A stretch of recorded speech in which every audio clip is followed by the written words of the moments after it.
সোজা নিজের রুমে চলে আসে মায়া। রাগে গজগজ করতে করতে ওয়াশরুমে প্রবেশ করে আয়নার সামনে দাঁড়ায়।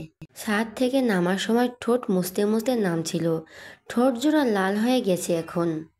আয়নার দিকে তাকিয়ে রাগে ফেটে পড়ে গালাগালি করে আলবিকে। কত বড় শয়তান হলে জোর করে চুমু খায়। অসভ্য লোক একটা, ইচ্ছে তো করছে ওই ঠোঁট আর জিহ্বাটাকে কেটে দিতে। পানি দিয়ে ঘষে ঘষে ঠোঁট মুখ ধুয়ে নেয়, কুলি করে ফেসওয়াশ দিয়ে আবার ঘষে ঘষে মুখ ঠোঁট ধুয়ে নেয়। আলবে ছাদ থেকে নেমে নিজের রুমে গিয়ে কুলি করে মুখ ধুয়ে তৈরি হয়ে ড্রয়িং রুমে আসে। সোফায় বসে মায়ার নাম ধরে ডাকে, কিন্তু মায়া কোনো সাড়া শব্দ করে না। আলবি আবার ডাকে, কিন্তু তবুও মায়া কিছু বলে না। আলবি রেগে বলে, এই ঝাড়ুওয়ালা মায়া, কখন থেকে ডাকছে শুনতে পাও না? কফি নিয়ে আসো আমার জন্য। ঘাড় ঘুরিয়ে আলবির দিকে তাকায় মেড মায়া। এতক্ষণ ওকে ডাকছিল আলবি? মায়া তো ভেবেছিল আলবি ওর বউ মায়াকে ডাকছে, তাই তো কিছু বলছিল না এতক্ষণ। এখন তো দেখছি ওকেই ডাকছে। সকালে আলবি যখন ওর বউ মায়াকে ডাকছিল তখন মেড মায়া কয়েকবার সাড়া দিয়েছিল। শেষমেশ আলবি বিরক্ত হয়ে ধমক দিয়ে বলছিল, এই মেয়ে, সমস্যা কোথায় তোমার? আমি আমার বউকে ডাকছি, তোমাকে না। দেখছই কিছু বলছো না, তারপরও বারবার সাড়া দিচ্ছ কেন? যাও এখান থেকে। এখন ধমক খেতে হবে বলে চুপ করেছিল, তবুও ধমক খেতেই হলো। সবই কপাল। কফি বানিয়ে নিয়ে আলবির সামনে এসে দাঁড়ায় মায়া। স্যার, আপনার কফি। কফির মগ হাতে তুলে নেয় আলবি। মায়া চলে যেতে নিলেই আলবি পেছন থেকে ডেকে ওঠে, আরও কিছু লাগবে স্যার? তোমার পুরো নাম কি? মায়া। আগে পরে কিছু নেই? মুসা, মায়া আক্তার। আর কোনো নাম নেই? না স্যার, আজকে থেকে তোমাকে আমি আক্তার বলে ডাকবো। স্যার, আক্তার নাম তো ছেলেদের। তাহলে তোমার নাম মায়া আক্তার কেন? মেয়েদের নামের শেষে আক্তার থাকে, কিন্তু শুধু আক্তার ছেলেদের নাম। কে বলেছে তোমাকে? কেউ বলেনি, কিন্তু ছোট থেকে তো এমনই দেখে আসছে। আচ্ছা, আমি তাহলে তোমাকে মায়া আক্তার ডাকবো। আচ্ছা, যাও এখন নিজের কাজে। মায়া চলে যায় ঝাড়ু দেওয়ার জন্য। কবি শেষ করে মাহিদের ফোনে কল আসে আলবির। মাহিদ রুমে ছিল, কল আসার সাথে সাথে রিসিভ করে। হ্যাঁ ভাইয়া বলো। বাইকের চাবি নিয়ে নিচে আয়। কোথাও যাবে? বাইক চালানো শিখবো। আচ্ছা, আসছে। 5 মিনিট হওয়ার আগে মাহিদ নিচে নেমে আসে। আলবিকে বেরিয়ে যেতে দেখে ঐশী রহমান বলেন, আলবি কোথায় যাচ্ছ? বাইরে। একটু আগেই না ফিরলে, এখন আবার বের হচ্ছ কেন? খাবার খেলে না তো দুপুরে? অফিস ক্যান্টিনে খেয়ে এসেছি আমি, রাতে ফিরে খাবো। মাহিদ আয়। দুই ভাই বেরিয়ে আসে বাড়ির ভেতর থেকে। মাহিদ বাইক নিয়ে আসে পার্কিং থেকে। ওহো, হেলমেট আনতে ভুলে গেছি। তুমি 2 মিনিট দাঁড়াও, আমি হেলমেট নিয়ে আসছি। বলেই বাইক থেকে নেমে পা বাড়ায়। এই শালা, চাবি দে। এভাবে বলবে না ভাইয়া, এভাবে বললে মনে হয় গালি দিচ্ছ। তাহলে কিভাবে বলবো শালা? মাহিদের চোখ মুখ কেমন যেন হয়ে যায়। কি এক মুসিবত! বড় ভাই ডাকে শালা বলে, না করলেও বারবার শালা বলেই ডাকে। আবার জিজ্ঞেস করছে তাহলে কি বলে ডাকবো শালা? কোনো কিছু বলারই দরকার নেই, মায়াকে ভাবি বলে ডাকবি আজকে থেকে। মাহিদের চোখ দুটো ছানা বড়া, অবাক স্বরে বলে, কেন? আমি তোর বড় ভাই, সেই হিসাবে মায়া তোর ভাবি। মায়াকে ভাবি বলে ডাকবি, তাহলে আমি তোকে আর শালা বলবো না। এইটা কেমন কথা? মায়া আমার আপন বোন, আমি ওকে ভাবি বলে ডাকবো? অসম্ভব। তাহলে আমি তোকে শালা বলেই ডাকবো। 1 মিনিট 1 মিনিট, তোমার হিসাবে তো ভুল আছে ভাইয়া। কি ভুল? মায়া আমার ছোট বোন, সেই হিসাবে সম্পর্কে আমি তোমার বড়, মানে সম্বন্ধী। তুমি আমার ছোট বোনের হাজবেন্ড, তুমি কোন আক্কেলে আমাকে শালা বলে ডাকো? বয়সে তুই আমার হাঁটুর সমান, তোকে আমি সম্বন্ধী বলে ডাকবো নাকি? তুই শালা আর শালাই থাকবি সারা জীবন। আর শালারা না থাকলে চাইলে মায়াকে ভাবে বলে ডাকবি। বেচারা ফেল ফেল করে তাকিয়ে রইল বড় ভাইয়ের দিকে। এইটা কোন কথা? ছোট বোনকে ভাবি ডাকবে? কর্নিষ্ঠ কালেও না। হেলমেট নিয়ে আসছে। হেলমেট লাগবে না এখন, দূরে যাব না তো, সামনের রাস্তায় চালাবো। চাবি দে এখন। তুমি চালাতে পারবে না তো? চলো আগে তোমাকে ভালো করে দেখাই, তারপর চালাবে। নিজের রুম থেকে বেরিয়ে বড় ভাইয়ের রুমে আসে মায়া। মান্তাসা খেলছে, সানজিদা বসে বসে দেখছে। বেবি, ফুপ্পি, কি করছো বেবি? তোমার কি চোখ কানা? কই না তো। তাহলে দেখতো না আমি কি করলি? ভুল হয়ে গেছি বেবি, সরি। কোথায় গেছিলে? রুমেই তো ছিলাম বেবে। না ছিলে না, আমি গেছিলাম তোমার রুমে। তাহলে তখন বোধহয় ছাদে ছিলাম। তোমার তো এখন পলা নেই, তাহলে আমার সাথে কেন খেলো না? শুধু লুকিয়ে লুকিয়ে থাকো। ও আমার বেবি, আমি কোথায় লুকিয়ে লুকিয়ে থাকি? শুধু লুমে তাকো। বলেই মুখ ঘুরিয়ে নেয় মান্তাসা। অভিমান করছে হবির সাথে কয়েকদিন ধরে খেলতে না পেরে। মান্তাসার ফোলানো গাল দেখে শব্দ করে হেসে ওঠে সানজিদা। মায়া নিজেও হেসে ওঠে। মান্তাসার ফোলানো গাল দুটো টেনে বলে, ফুপির উপর খুব অভিমান হয়েছে বেবি। চলো আজকে ফুপি তোমার সাথে রাত পর্যন্ত খেলবে। বাগানে হাঁটতে যাবো তাহলে। আচ্ছা চলো বেবি। মায়া এদিক ওদিক ঘুরে তো। মায়া সানজিদার দিকে ঘুরে তাকিয়ে বলে, কি হয়েছে ভাবি? তোমার ঠোঁটে কি হয়েছে? মায়া স্মরণ হয় ছাদের ঘটনা। আমতা আমতা করে বলে, কই কই কিছু না তো। না, কি যেন হয়েছে। ঠোঁট এমন লাল হয়ে আছে কেন? আবার ফুলেও গেছে কেমন? কিছু কামড় টামড় দিয়েছিল কে? পিঁপড়া কামড় দিয়েছিল ছাদে যাওয়ার পর। বদলোকটা যেভাবে চেপে ধরেছিল ফুলবে না আবার। তখন আয়নায় দেখছিল খুব একটা ফোলা ফোলা লাগেনি। এখন কেমন যেন ফোলা ফোলা ফিল হচ্ছে। তবে গুরুত্ব দেয়নি মায়া। ভেবেছে প্রথমবার এমন হওয়ায় এখন এমন ফিল হচ্ছে। শয়তান অশুভ লোক সামনে পেলে এমন মাথা ফাটিয়ে দিত। আমি ওকে নিয়ে যাচ্ছি ভাবি। মায়া দ্রুত মান্তাসাকে নিয়ে রুম থেকে বেরিয়ে আসে। সানজিদা মায়ের কথা বিশ্বাস করছে বলে মনে হয় না। কেমন সন্দেহের নজরে তাকিয়ে আছে মায়ের যাওয়ার পথে। মায়া কেমন যেন পালিয়ে গেল। কুছ তো গড়বড় হে। মায়া মান্তাসাকে কোলে নিয়ে সোজা বাইরে বেরিয়ে আসে। বাড়ির বাইরে এসে হাঁপ ছেড়ে বাসে যেন। যাক, কারোর সামনে পড়তে হয়নি আর। রাতের খাবার খেয়ে মায়া নিজের রুমে চলে গেছে। ড্রয়িং রুমে আছে শুধু আলবি, আলতাফ মাহবুব, আহনাফ মাহবুব আর মাহির। বাকি সবাই যার যার রুমে। ঘড়ির কাঁটা 10টা পেরিয়ে গেছে। আহনাফ মাহবুব আলবির দিকে তাকিয়ে বলে, আর কতদিন আছো বাংলাদেশে? 3 সপ্তাহ। তুমি সত্যি সত্যি মায়ের সাথে সংসার করবে? হ্যাঁ। তাহলে জার্মানি ফিরে যাওয়ার আগে যেভাবে হোক মায়াকে মানাও তুমি। ও আমাদের কারো কোনো কথা শোনে না, শুনতে চায় না। এভাবে আর কতদিন চলবে? তুমি একবার ফিরে গেলে কম করে হলো 6 মাস বা 1 বছরের আগে আসতে পারবে না। তো বটেই। কদিন পরে মায়ের রেজাল্ট বের হবে। ভার্সিটিতে যাওয়ার আশা করবে আবার। ওর মনের মধ্যে জেদ তৈরি হয়েছে এখন। রাগে জেদে না আবার নতুন ভুল সিদ্ধান্ত নিয়ে ফেলে। ওকে তোমার সাথে বিয়ে দিয়েছিলাম তোমার সাথে সংসার করার জন্যই। আগে যা হয়েছে হয়েছে। এখন সব কিছু ঠিক করে মিটমাট করে নেওয়াই ভালো। তুমি পারবে ওকে বোঝাতে? তুমি তোমার দিক থেকে তোমার মতো করে বোঝাও ওকে। তোমার বলা আর আমাদের বলার মধ্যে অনেক পার্থক্য আছে। তোমার সাথেও আমরা অন্যায় করেছিলাম, তাই তুমি তোমার দিকটা যেভাবে বোঝাতে পারবে আমরা কেউ সেভাবে বোঝাতে পারবো না। বুঝতে পেরেছো আমার কথা? হুম।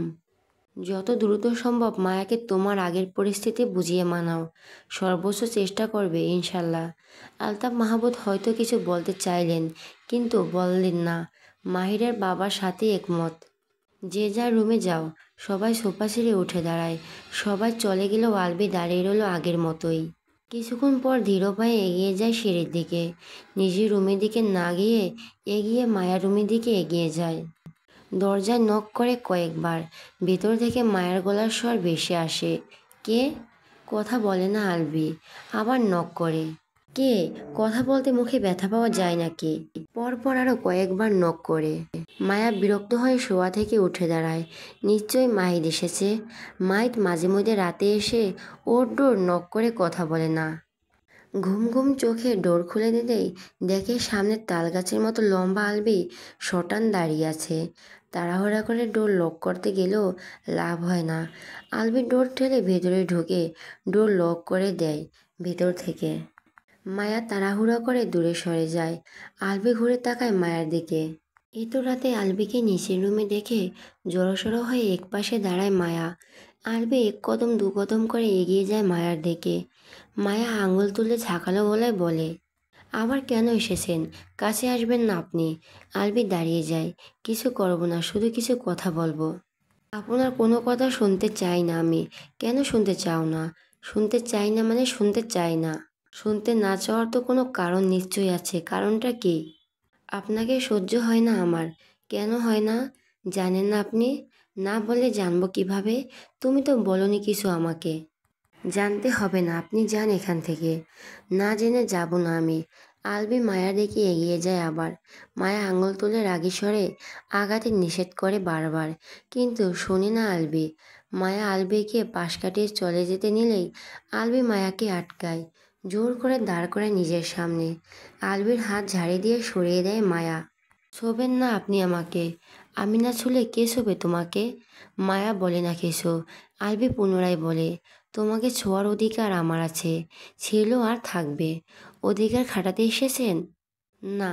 কেন এসেছেন? বোঝাতে। আমি বুঝতে চাই না কিছু, কিন্তু আমি তো বোঝাতে চাই।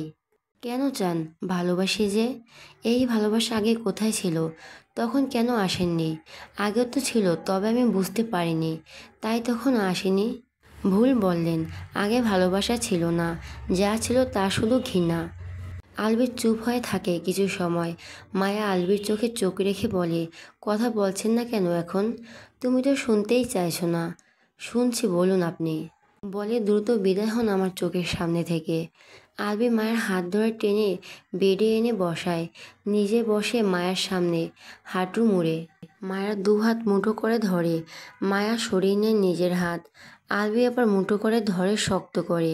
হাত ছাড়ুন, আর এমন নাটক না করে সোজাসুজি বলুন কি বলবেন। I am sorry. I am sorry for everything. Sorry বলার জন্য এত রাতে এসেছেন? আমি জানি তুমি আমার উপর রেগে আছো। রেগে থাকার জন্য অনেক বড় কারণও আছে। আমি ভুল করেছিলাম তোমাকে সেদিন মেনে না নিয়ে, ছেড়ে চলে গিয়ে। ভুল করেছিলাম। অন্যায় করেছি, অনেক বড় অন্যায় করেছি আমি তোমার সাথে। প্লিজ মাফ করে দাও আমাকে। আমি আর কোনো কষ্ট দেব না তোমাকে। আমি নিজের সর্বস্ব দিয়ে ভালোবাসবো, ভালো রাখবো তোমায়। ভালোবাসা, ভালো থাকার শখ মিটে গেছে অনেক আগেই। আর ভালো থাকতে চাই না। আর না কারো ভালোবাসা চাই, এখন শুধু মুক্তি চাই। আলবির হাতের মুঠো শক্ত হয়। আমি তো মুক্তি দিতে চাই না তোমাকে, সারা জীবন বন্দি করে রাখবো এই হৃদয়ের মাঝে। হঠাৎ এই ভুল বদল, মত পাল্টানো, কারণ কি? এসেছিলেন তো তালাক দিয়ে মুক্তি হতে, হঠাৎ আমার মধ্যে কি দেখে সংসার করার ইচ্ছে জাগলো? আলবি কিছু বলার জন্য মুখ খোলার আগেই মায়া আবার বলে, আমি হয়তো কিছুটা বুঝতে পেরেছি। আমি তো আর আগের সেই মায়া নেই, দেখতেও আগের মতো নই। যে কারো নজর কাড়ার জন্য আল্লাহ তাআলা আমাকে যথেষ্ট রূপ সৌন্দর্য দিয়েছে। আলহামদুলিল্লাহ। আমি যদি ভুল না হই, আপনি আমার এই রূপ সৌন্দর্য দেখেই মুগ্ধ হয়েছেন, প্রেমে পড়েছেন। যখন দেখছেন মায়া তো সেই আগের মায়া নেই, আকাশ পাতাল ফারাক দুজনের মধ্যে, অনেক পরিবর্তন হয়ে গেছে। তখন আপনার মনে হলো আমি মায়ার সাথেই সংসার করব। আমি যদি আগের মতোই থাকতাম তাহলে নিশ্চিত আপনি প্রথম দিনই তালাক দিয়ে দিতেন। কথাটা তিতা হলেও এটাই সত্যি। আপনি সুন্দরের পূজারী। আপনি আমার প্রেমে পড়েননি, পড়েছেন সৌন্দর্যের প্রেমে। আলবি কিছু বলার আগে মায়া আবার বলে, আপনি কি বলবেন বুঝে গেছি আমি। আমি আর কিছুই শুনতে চাই না। আমার এটাই শেষ কথা, আমি থাকতে চাই না আপনার সাথে। আমার কথা শেষ হয়নি মায়া, আমার পুরো কথা তো শোনো। শুনতে চাই না আমি। আপনি তালাক দেওয়ার জন্য না এসে এমনি ঘুরতে আসতেন, নিজের বাবা মাকে দেখার জন্য, বা অন্য কোনো কারণে আসতেন। তখন আপনি আমার সৌন্দর্য দেখে প্রেমে পড়লেও আমি আপনাকে বিনা বাক্যে মেনে নিতাম। কিন্তু আপনি এসেছিলেন তালাক দেওয়ার জন্য। আমার রূপ সৌন্দর্য না থাকলেও তো তালাক দিয়েই দিতেন। এখন কেন আমি আপনাকে মেনে নেব? এখন আমার রূপ সৌন্দর্য আছে, তাই আপনার কাছে ভালো লাগছে। কয়েক বছর পর যখন রূপ সৌন্দর্য নষ্ট হয়ে যাবে, তখন আর ভালো লাগবে না আমাকে। তখন আপনার চোখ আর মন অন্যদিকে দৌড় দেবে। তুমি ভুল বুঝছো আমাকে। এটা তোমার ভুল ধারণা। এমন কিছু কখনোই হবে না। একদম ঠিক ভেবেছি আমি। কোনো ভুল ধারণা নেই। ফিউচারে এমনটাই হবে। আপনি এখন আসতে পারেন। অনেক রাত হয়ে গেছে, ঘুমাবো আমি। জোর করে বসা থেকে উঠে দাঁড়ায় মায়া। রাগ দেখিয়ে আলবির হাতের মুঠো থেকে নিজের হাত ছাড়িয়ে নেয়। ডোরের দিকে আঙুল তাক করে বলে, নিজের রুমে যান। এমন করছো কেন? আমার কথা তো শুনবে নাকি? নিজের মত করে বলেই যাচ্ছ। অনেক শুনেছি, আর শুনতে চাই না। আপনি আসুন এখন। আলবির কোনো কথা শোনে না মায়া। রাগে ফেটে পড়ছে যেন। পুরো চোখ মুখ লাল হয়ে গেছে রাগে। ডোর খুলে আলবিকে জোর করে বের করে দেয়। আলবি নিজেও আর জোর করে বোঝানোর চেষ্টা করে না। মায়ের মাথায় এখন গরম হয়ে আছে, যাই বলুক কিছুই বুঝতে চাইবে না। রাগে সেদের টইটুম্বুর হয়ে আছে এখন। মায়া ঠান্ডা হোক, কয়েকদিন পর বোঝাবো। কয়েকদিন পর পার হলেই রাগ এমনিতেই কমে আসবে। মায়া ঠাস করে দরজা লক করে বেডে এসে বসে, নিজের হাতের দিকে তাকায়। হাত দুটো লাল টকটকে হয়ে গেছে, মনে হচ্ছে পাথরের নিচে চাপা দিয়েছিল হাত দুটো। এত শক্ত করে কেউ ধরে? দয়ামায়াহীন বদলোক একটা। আলবি নিজের রুমে চলে আসে, ঠাস করে শুয়ে পড়ে বেডে, তারপর হেসে ওঠে। বাপ ভাইয়ের সাথে মসজিদ থেকে জুমার নামাজ আদায় করে আসে আলবি। পরনে সাদা পাঞ্জাবি, মিষ্টি আতরের ঘেরান। সিঁড়ি বেয়ে উপরে উঠতে শুরু করে। উপর থেকে নিচে নেমে আসছে মায়া। আলবিকে আসতে দেখে সেখানে একপাশে দাঁড়িয়ে যায়। আলবি মায়ের কাছাকাছি এসে একটু সময় দাঁড়ায়, তারপর আবার এগিয়ে যায়। মায়া নিচে নামতে নামতে ঘাড় ঘুরিয়ে উপরের দিকে তাকায় একবার। ভেবেছিল আলবি হয়তো কিছু বলার জন্য দাঁড়িয়েছে, কিন্তু এখন না বলেই চলে গেল। দুপুরে খাবার খেয়ে সবাই সোফায় বসে আছে। এমন সময় কলিং বেল বেজে ওঠে। মেড মায়া গিয়ে ডোর খুলে দেয়। ডোরের বাইরে আলবির নানির বাড়ির সবাই দাঁড়িয়ে আছে। মায়া সাইড হয়ে দাঁড়ায়, সবাই ভেতরে প্রবেশ করে। ঐশী রহমান বাপের বাড়ির সবাইকে দেখে সোফা থেকে ছেড়ে সকলের কাছে এগিয়ে আসেন। খুশি হয়ে বলেন, অবশেষে তোমাদের সকলের আসার সময় হলো তাহলে। আমি তো ভেবেছি তোমরা কেউ আসবেই না। আমরা তো সেদিনই আসতে চেয়েছিলাম, কিন্তু তোর এই ভাতিজির জন্য আসা হয়নি। ও আসতে না পারলে কাউকে আসতে দেবে না। ওর পরীক্ষা শেষ হওয়ার অপেক্ষায় ছিলাম এই কদিন ধরে। এত দূর তো চাইলেই আসা যাওয়া সম্ভব না। কেমন আছো তোমরা সবাই? আলহামদুলিল্লাহ, আমরা সবাই ভালো আছি। তুমি কেমন আছিস? বাড়ির সবাই কেমন আছেন আপনারা? সবাই একসাথে আলহামদুলিল্লাহ বলে। সোফা ছেড়ে সবাই উঠে এসেছে, কিন্তু মায়া ওঠেনি। আলবির নানি বাড়ির কয়েকজনকে মায়া এখন সহ্য করতে পারে না। এদের মধ্যে কয়েকজন সুযোগে ওকে অনেক কথা শুনিয়েছে ওকে। আলবি ওর নানাকে জড়িয়ে ধরে বলে, কেমন আছো নানা ভাই? আলহামদুলিল্লাহ ভালো, তুমি কেমন আছো? আলহামদুলিল্লাহ ভালো। এতগুলো বছর পর রাগ কমছে? মুচকি হাসে আলবি। আলবির বড় মামা ছোট মেয়ে লীরা আলবিকে দেখে হাঁ করে তাকিয়ে আছে কিছু সময়, তারপর বিড়বিড় করে বলে, সো হ্যান্ডসাম বয়। বুঝতে পারি না পপিকে দেখে এই খ্যাত মায়ার সাথে এত হ্যান্ডসাম একটা ছেলের বিয়ে দিয়েছিল। আলবি নানির সাথে কথা বলে, মামা মামি খালা খালু মামাতো ভাই বোন সকলের সাথে কথা বলে। কুশল বিনিময় শেষে সকলকে সোফায় বসতে দেওয়া হয়। মেড মায়া সকলকে লেবুর ঠান্ডা ঠান্ডা শরবত বানিয়ে এনে দেয়। আলবির বড় মামা ছোট মেয়েটা কিভাবে যেন তাকায় মায়ার দিকে। এসে গেছে শয়তান কুটুনি, চোখ গোলঘর তিনজন। এদেরকে দেখলেই রাগে মায়ের মস্তিষ্ক টকবক করে ফুটতে শুরু করে। আলবির নানা মামা মামি মায়াকে ভালো মন্দ জিজ্ঞেস করেন। উত্তর দিয়ে মায়াও নিজে জিজ্ঞেস করে। আলবির মামাতো বোন লীরা মায়ের পাশে বসে আস্তে আস্তে বলে, তোমার তো দেখি খুব দিমাগ বেড়ে গেছে মায়া। আমাদের সাথে একটা কথাও বললে না। মায়া মুচকি এসে বলে, দিমাগ তো আমার আগে থেকেই বেশি আপু, তুমি হয়তো বুঝতে পারোনি আগে। লীরা মুখ ঘুরিয়ে আলবির দিকে তাকায়। আলবি হেসে হেসে নানা মামার সাথে কথা বলছে। ঐশী রহমান সকলের দিকে তাকিয়ে বলেন, তোমরা সবাই আজকে আসবে কল করে জানিয়ে দেবে না আগে? তাহলে তো রান্না করে রাখতে পারতাম।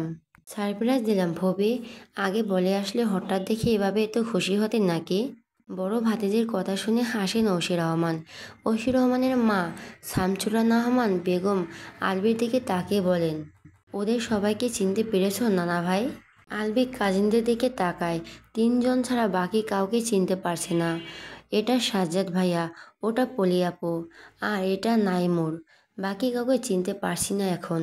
লাস্ট যখন দেখেছিলাম সবাই তখন ছোট ছোট ছিল, এখন তো সবাই বড় হয়ে গেছে। নাহার বেগম সকলের নাম বলে চিনিয়ে দেন। আলবি লীরার দিকে তাকিয়ে বলে, এটা লীরা ছোটবেলায় যেমন মেকআপ টেকআপ পরে সেজেগুজে থাকতো, এখন সেভাবে থাকে নাকি? দেখে তো তাই মনে হচ্ছে, আগের চেয়েও মডার্ন হয়ে গেছে। আলবির কথা শুনে লাজুক হাসে লীরা। মায়া একবার চোখ কোনা করে আলবির দিকে তাকায়, কিভাবে দাঁত বের করে হাঁটছে, নির্লজ্জ লোক। আলবি নিজেও মায়ার দিকে তাকায়, সাথে সাথে মায়াও চোখ নামিয়ে নেয়। আলবি খেয়াল করে ওর খালাতো ভাই নাইমুর একটু পর পর মায়ের দিকে তাকাচ্ছে। হঠাৎই আলবির শরীর জ্বলে ওঠে। তোমরা সবাই ফ্রেশ হয়ে এসে নাস্তা করে নাও। সকলে নিশ্চয়ই ক্লান্ত হয়ে আছো। অনেক রাস্তা জার্নি করে আসলে তো। ঐশী রহমান সবাইকে গেস্ট রুমের দিকে এগিয়ে নিয়ে যায় ফ্রেশ হওয়ার জন্য। সবাই চলে যাওয়ার পর মায়া নিজেও সোফা ছেড়ে উঠে দাঁড়ায়। দ্রুত এগিয়ে যায় নিজের রুমের দিকে। মায়া পেছন পেছন আলবি নিজেও এগিয়ে যায়। ড্রয়িং রুম পুরো শান্ত হয়ে যায়। আলবি মায়ের রুমে আসে। আলবিকে আবার নিজের রুমে দেখে আঙুল তুলে বলে, আপনি আবার এসেছেন? না, আমি তো আসিনি। বের হন। তুমি ওদের কারোর সামনে যাবে না। কাদের সামনে? আমার মামাতো খালাতো ভাইগুলোর সামনে। কেন? যাবে না মানে যাবে না। 100 বার যাব। প্রয়োজন ওদের কোলে উঠে বসে থাকবো। তাতে আপনার কি? কোলে ওঠার ইচ্ছে করলে আমার কোলে উঠে বসে থাকো, কিন্তু মনের ভুলে ওদের সামনে যাবে না। আপনার কথা মতো নাকি? অবশ্যই। জীবনেও না। আমি এখানেই ওদের সামনেই যাব। বলে ডোরের দিকে পা বাড়ায়। পথ আগলে দাঁড়ায় আলবি। আমার কথায় নড়চড় হলে আমি কী করব তুমি কল্পনাও করতে পারবে না বউ। কি করবেন আপনি? কিছুই করতে পারবেন না। খপ করে চেপে ধরে আবার অশ্রু ডোবায় মায়ার অষ্টদয়ে। বিস্ময়ে বিমূঢ় মায়া। আসম্বিক ঘটনা নড়াচড়া করতেও ভুলে গেছে যেন। আলবি আবার এমন কিছু করতে পারে খেয়াল ছিল না। বেশ কিছুক্ষণ পর অষ্টু ছেড়ে মায়ার মুখ আগলে ধরে হাসি মুখে বলে, বারবার নিষেধ করার পরেও আপনি ডাকার জন্য প্রথম চুমোটা। আর এবার যেটা দেব সেটা আমার কথা না শোনার জন্য ছোট্ট একটা ডেমো। বলে পুনরায় চেপে ধরে মায়ার উষ্টদয়। মায়া ঠেলাঠেলি করেও আলবিকে সরাতে পারে না। চেপে যে ধরেছে আর ছাড়ার নামই নেই। দীর্ঘ চুম্বনের পর ছেড়ে দেয় মায়াকে। আমার কথা শুনবে না বলা মাত্রই এইটুকু, যদি সত্যি সত্যি না শোনো তাহলে অঘটন ঘটে গেলে আমার দোষ নেই। মায়ার রাগের চোখ মুখ দেখে গালে কপাল আর কয়েকটা চুমো খায়। তারপর ডোরের দিকে এগিয়ে যেতে যেতে বলে, হেব্বি স্বাদ নেশা ধরে গেল। বদলোক, অসভ্য শয়তান। আমার মতো ভদ্র সভ্য ইনোসেন্ট ছেলে তুমি ইহজগতে দ্বিতীয়জন খুঁজে পাবে না। চলে যায় আলবি। মায়ার আগে গজগজ করতে করতে হাত দিয়ে গাল আর ঠোঁট জোড়া মুছতে শুরু করে। খবিশ লোক একটা। নিজের দাঁত বের করে মেয়ে দেখে হাসবে, কথা বলবে, প্রশংসা করবে, তাতে কিছু না। ও একটু সামনে গেলেই দোষ।